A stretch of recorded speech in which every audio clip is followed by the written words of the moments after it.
नमस्कार, मैं हूँ डॉक्टर प्रकृति चतुर्वेदी। आओ हिंदी सीखें की अगली कड़ी के रूप में आज हम जानेंगे क्रिया विशेषण के बारे में। आज के पाठ में हम क्रिया विशेषण की विशेषता, उसकी परिभाषा, उसके भेदों के नाम और उसकी भेदों की विशेषताओं के बारे में जानेंगे। तो चलिए शुरू करते हैं हम हमारा आज का पाठ क्रिया विशेषण। क्रिया विशेषण एक अविकारी शब्द है, अर्थात ये किसी भी स्थिति में परिवर्तित नहीं होता। लिंग, वचन, कारक किसी भी आधार पर इसमें कोई परिवर्तन नहीं आता। तो हम सबसे पहले शुरुआत करते हैं क्रिया विशेषण की परिभाषा से। जैसा कि मैंने आपको विशेषण पाठ पढ़ाते समय बताया था कि विशेषण का अर्थ होता है विशेषता बतलाने वाला शब्द। ठीक है, वो शब्द जो विशेषता बताते हैं। अभी विशेषण शब्द क्रिया विशेषण, इसके आगे क्या जुड़ा हुआ है? क्रिया विशेषण। तो क्रिया विशेषण क्या होगा? वे शब्द जो क्रिया की विशेषता। ठीक है, ये विशेषण किसके होंगे? विशेषता किसकी बताएंगे? क्रिया की विशेषता। तो क्रिया विशेषण की परिभाषा क्या होगी? क्रिया की विशेषता बताने वाले शब्द क्रिया विशेषण कहलाते हैं। ठीक है, क्रिया शब्दों की विशेषता बताने वाले शब्द क्रिया विशेषण शब्द कहलाते हैं। ठीक है, जैसे घोड़ा तेज दौड़ता है। ओके, घोड़ा तेज दौड़ता है, तो इसमें क्रिया क्या है? दौड़ता है। ठीक है, पर दौड़ता है, कैसे दौड़ता है? तेज दौड़ता है। ठीक है, तो तेज क्या हो जाएगा? तेज क्या बता रहा है? क्रिया की विशेषता, उसके दौड़ने को स्पेसिफाई कर रहा है, उसके दौड़ने को डिस्क्राइब कर रहा है कि घोड़ा कैसे दौड़ रहा है? तेज दौड़ रहा है। तो ये क्या कर रहा है? ना क्रिया को डिस्क्राइब कर रहा है। क्रिया को इंग्लिश में हम क्या कहते हैं? वर्ब। तो वर्ब को डिस्क्राइब करने वाले वर्ड्स जो होते हैं उन्हें क्या कहते हैं? एडवर्ब। क्रिया विशेषण को अंग्रेजी में एडवर्ब कहा जाता है। The word which describe verb are known adverb. ठीक है, अब क्रिया को डिस्क्राइब कैसे कैसे किया जा सकता है कि क्रिया कैसे हो रही है, कब हो रही है, कहाँ हो रही है, कितनी मात्रा में हो रही है। ठीक है, इस आधार पर हम क्रिया को डिस्क्राइब कर सकते हैं। तो इन्हीं आधारों पे क्रिया विशेषण को 4 भेदों में वर्गीकृत किया गया है। पहला भेद है रीतिवाचक क्रिया विशेषण। रीतिवाचक क्रिया विशेषण। ठीक है, रीति का मतलब क्या होता है हिंदी में? रीति का मतलब होता है ढंग, तरीका, कि क्रिया किस ढंग से हो रही है, क्रिया के होने का तरीका क्या है। ठीक है, क्रिया कैसे हो रही है, क्रिया कैसे हो रही है, क्रिया किस तरह से हो रही है। तो जिन शब्दों से हमें ये पता चलता है वो शब्द क्या कहलाते हैं? रीतिवाचक क्रिया विशेषण। ठीक है, जैसे अचानक, अचानक वर्षा होने लगी, अचानक वर्षा होने लगी। तो इसमें वर्षा होना क्रिया हो रहा है। क्रिया क्या है? कि बारिश हो रही है, वर्षा हो रही है। कैसे होने लगी? अचानक। तो हमें पता चला कैसे। तो यहाँ पे अचानक को कैसे डिस्क्राइब कर रहा है उसने? क्रिया का क्या डिस्क्राइब कर रहा है कि कैसे क्रिया हो रही है। तो ये कहलाता है रीतिवाचक क्रिया विशेषण। इसका अगला भाग है कालवाचक क्रिया विशेषण। काल, काल का मतलब क्या होता है? काल का मतलब होता है समय। वे शब्द जो हमें बताते हैं कि क्रिया के होने का समय क्या है, क्रिया किस समय में हो रही है। जो शब्द क्रिया के होने का काल बताते हैं, क्रिया के होने का समय बताते हैं, वो क्या कहलाते हैं? कालवाचक क्रिया विशेषण। यानी क्या बताते हैं वो? कि क्रिया कब हो रही है, किस तरह से क्रिया को डिस्क्राइब करते हैं कि क्रिया कब हो रही है। ठीक है, जैसे कि मैं प्रतिदिन घूमने जाता हूँ, मैं प्रतिदिन घूमने जाता हूँ, है ना। तो ये आप कब घूमने जाते हैं? ये प्रश्न हुआ, आप कब घूमने जाते हैं? तो उसका उत्तर हुआ कि मैं प्रतिदिन घूमने जाता हूँ। तो घूमने जाता हूँ क्रिया, उसको डिस्क्राइब क्या करा? कब घूमने जाते हो? प्रतिदिन।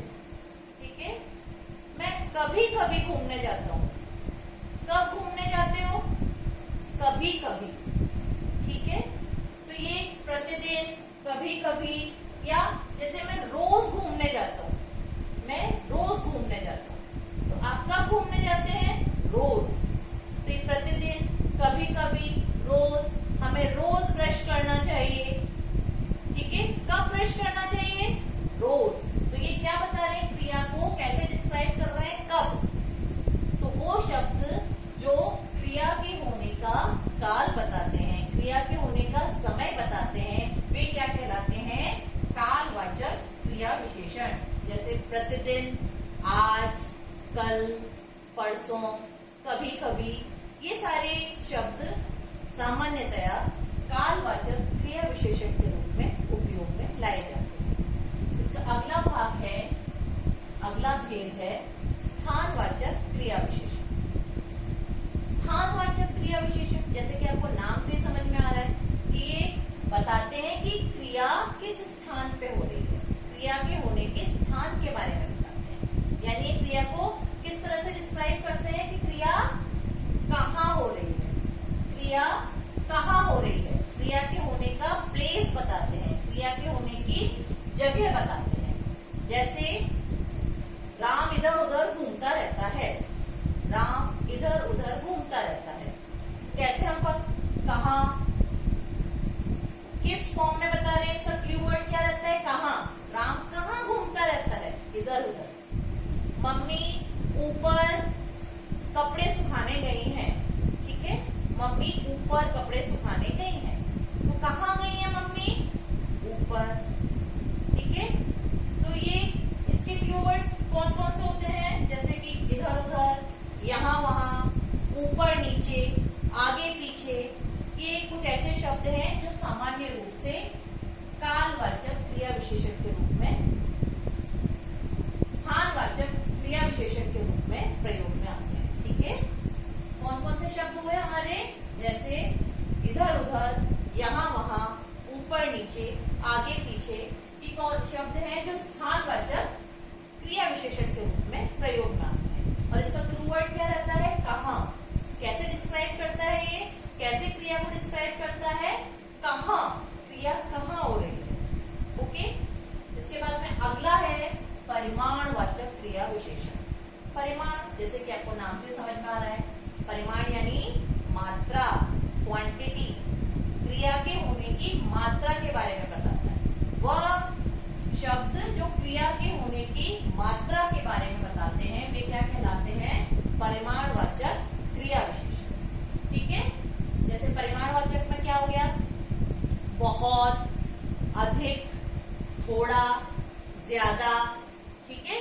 तो बहुत, जैसे हमें बहुत नहीं बोलना चाहिए, हमें बहुत नहीं बोलना चाहिए। तो इसमें क्रिया क्या है? नहीं बोलना चाहिए। पर नहीं, इसमें क्या है? नहीं बोलना चाहिए। कितना, हमें कितना नहीं बोलना चाहिए? बहुत, ठीक है। तो इसका क्लू वर्ड क्या रहता है? कितना। इसका क्लू वर्ड क्या है? कितना। इसको हम कैसे डिस्क्राइब करते हैं? इसका हम कैसे वर्णित करते हैं? इसको हम कैसे विशेषता बताते हैं क्रिया की? कितना, कितनी, कितने, ठीक है।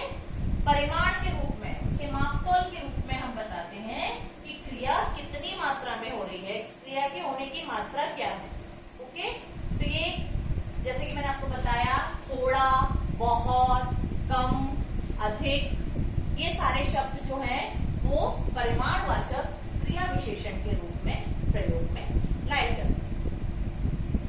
तो कौन कौन से? रीतिवाचक, कालवाचक, स्थानवाचक और परिमाणवाचक, ये क्रिया विशेषण शब्दों के भेद हैं। रीतिवाचक क्रिया के होने का तरीका बताते हैं, कालवाचक क्रिया के होने का समय बताते हैं, स्थानवाचक क्रिया के होने का स्थान बताते हैं और परिमाणवाचक क्रिया के होने की मात्रा बताते हैं। तो चलिए कुछ उदाहरणों द्वारा हम अपने क्रिया विशेषण के भेदों की विशेषताओं के बारे में जानते हैं, ठीक है। पहला उदाहरण है, कछुआ धीरे धीरे चलता है। कछुआ धीरे धीरे चलता है। यहाँ पे क्रिया क्या है? चलता है। क्रिया क्या है? चलता है।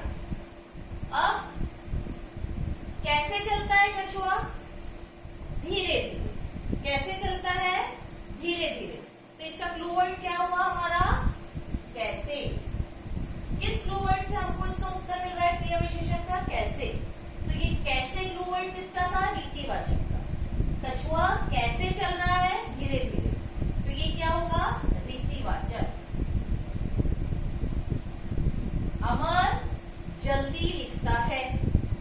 अमर जल्दी लिखता है। तो अमर कैसे लिखता है? जल्दी जल्दी लिखता है, जल्दी लिखता है। तो ये भी क्या हो रहा है? कैसे लिखता है। इसका उत्तर क्या हो जाएगा? ये भी क्या हो जाएगा? रीतिवाचक का, क्योंकि ये कैसे से, कैसे क्लू वर्ड से डिस्क्राइब कर रहा है। अमर सुंदर लिखता है। अमर कैसे लिखता है? सुंदर। अगेन ये क्या हो जाएगा? रीतिवाचक। नेहा इधर उधर घूम रही है। नेहा इधर उधर घूम रही है। तो नेहा कहाँ घूम रही है? नेहा कहाँ घूम रही है? इधर उधर। तो ये कहाँ किसका क्लू वर्ड था? स्थानवाचक। कहाँ किसका क्लू वर्ड था? स्थानवाचक का। तो ये इधर उधर किस श्रेणी में आ जाएगा? स्थानवाचक। मम्मी ऊपर गई है। मम्मी कहाँ गई है? ऊपर। तो ये वापस कहाँ क्लू वर्ड से हमें मिल रहा है उत्तर? तो वहां कहाँ क्लू वर्ड से डिस्क्राइब किया जा रहा है? वर्ब को, क्रिया को। तो ये क्या हो जाएगा? स्थानवाचक क्रिया विशेषण की श्रेणी में। कुछ और उदाहरण देखते हैं। सदा सत्य बोलो। कब सत्य बोलो? सदा। तो यहाँ पे क्रिया क्या है? सत्य बोलना। बोलना, बोलो, सत्य बोलना क्रिया है। पर कब सत्य बोलो? सदा। तो यहाँ पे क्रिया को किस क्लू वर्ड से डिस्क्राइब किया गया है? सदा से। तो सदा किसका क्लू वर्ड था हमारा? कालवाचक। तो ये किस श्रेणी में आ जाएगा? कालवाचक क्रिया विशेषण की श्रेणी।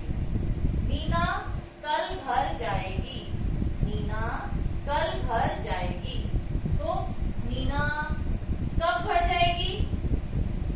कल। वापस कब किसका था हमारा? कालवाचक का। तो ये किस श्रेणी में आ जाएगा? कालवाचक क्रिया विशेषण। कम बोलो। कम बोलो। तो ये क्या बता रहे? कम किसका था? कितना बोलो।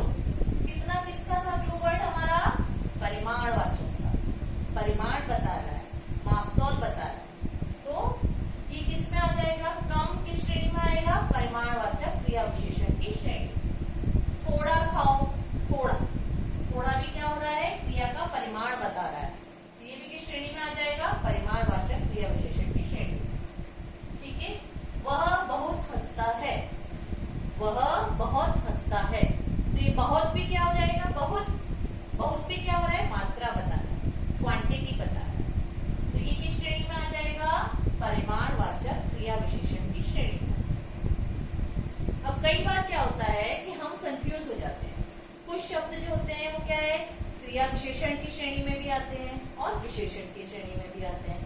बहुत सारे मतलब मोस्टली शब्द ऐसे हैं जो कि विशेषण भी, विशेषण की श्रेणी में भी आते हैं, उनसे वो विशेषण भी है और क्रिया विशेषण भी। तो इसको हम कैसे डिसाइड करें, इसको हम कैसे निर्धारित करें कि वो जो शब्द है वो विशेषण है कि क्रिया विशेषण? तो बस उसका एक आधार रहता है कि हम उस वाक्य में उसका जगह देखते हैं कि वो किस रूप में प्रयोग में आता है। विशेषण मैंने आपको बताया था, संज्ञा और सर्वनाम शब्दों की विशेषता बताने वाले शब्द विशेषण कहलाते हैं, और क्रिया विशेषण क्रिया की विशेषता बताने वाले शब्द क्रिया विशेषण कहलाते हैं। तो जैसे एक उदाहरण मैं आपको बता रही हूँ कि मीनू बहुत तेज है। मीनू बहुत तेज है। तो यहाँ पे ये तेज शब्द किसके लिए उपयोग में आ रहा है? मीनू के लिए। ठीक है। तेज शब्द किसके लिए उपयोग में आ रहा है? मीनू के लिए। तो तेज मीनू की विशेषता बता रहा है, और मीनू क्या है? एक संज्ञा शब्द। तो यहाँ पे ये तेज जो होगा वो क्या कहलाएगा? विशेषण। अब यही तेज शब्द मीनू तेज दौड़ती है, इस वाक्य में यहाँ पे ये जो तेज है ये किसकी विशेषता बता रहा है? दौड़ती है। क्रिया दौड़ती है क्या है? क्रिया। मीनू कैसा दौड़ती है? कैसे दौड़ती है? तेज दौड़ती है। मीनू कैसे दौड़ती है? तेज दौड़ती है। तो यहाँ पे ये विशेषता मीनू की नहीं है, ये तेज किसकी विशेषता है? उसके दौड़ने की विशेषता है। तो दौड़ना क्या है? क्रिया।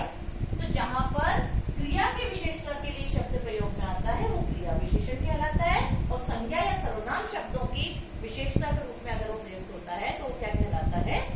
विशेषण कहलाता है। तो इसमें आपको कंफ्यूज नहीं होना है। आशा है आपको क्रिया विशेषण पाठ अच्छी तरह से समझ में आया होगा। आप इसका अभ्यास करिए